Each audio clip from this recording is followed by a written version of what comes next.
Parlons de l'application stratégique des mycorhizes sur couverts végétaux. Commençons d'abord par caractériser les mycorhizes à l'intérieur des biofertilisants qui, par définition, augmentent l'absorption et la disponibilité des nutriments. D'un côté, du côté droit de votre écran, on a les bactéries qui ont des fonctions de solubilisation et de fixation, c'est-à-dire qu'elles rendent disponibles des formes de nutriments qui normalement sont inaccessibles, donc sont verrouillées dans le sol au niveau du système racinaire de la plante. Donc les nutriments sont relâchés par des mécanismes moléculaires qui, par la solubilisation ou la minéralisation, permettent d'alimenter la plante. De l'autre côté, on a la mycorhize qui, elle, utilise une fonction de translocation. Elle augmente la capacité de la plante à absorber des nutriments qui sont hors de sa portée, donc des nutriments et de l'eau hors de la portée de ses racines. Cette fonction de translocation est rendue possible grâce au développement d'un vaste réseau d'ifs ou d'extensions qui sont appelées les ifs. La mycorhize est d'ailleurs le seul micro-organisme qui permet la translocation.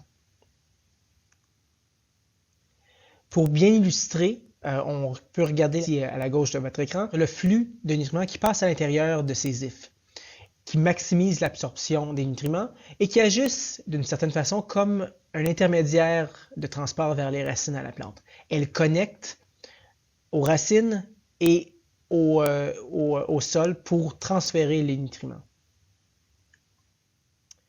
Lorsqu'on parle de l'application stratégique sur couverts végétaux, on parle d'une fondation de rendement qui va avoir des bénéfices sur toutes les rotations de culture et qui va persister dans le temps.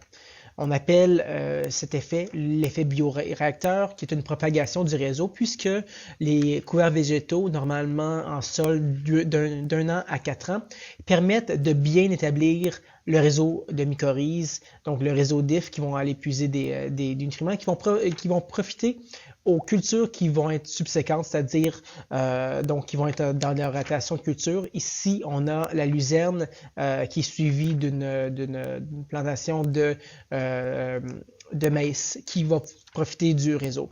Un autre avantage qu'a l'utilisation sur couverts végétaux, c'est que la mycorhize peut prendre un certain temps avant de s'établir. Donc, l'établissement se fait naturellement en temps et va se fortifier avec le temps, donc va mieux s'établir plus creux dans le sol pour mieux nourrir les plantes dans leur rotation de culture. La technologie de MyConnect est la technologie du système de production qui est unique à l'allemand, donc qui est en fait un saut qui témoigne des avantages en fait de qualité, d'efficacité, qui a une meilleure durée de vie sur semence et qui a un taux de colonisation qui est nettement supérieur aux mycorhizes des compétiteurs. Et bien entendu, la mycorhize de l'allemand sous la technologie MyConnect est appuyée de nombreux succès agronomiques. Un autre avantage est sa synergie qu'elle a avec les autres technologies d'inoculants microbiens qui peuvent augmenter et voire décupler les effets d'un et de l'autre. Et finalement, la technologie MyConnect profite d'une efficacité augmentée par des extraits de levure spécialisés qui sont vraiment uniques sur le marché et uniques à l'Allemand Plant Care.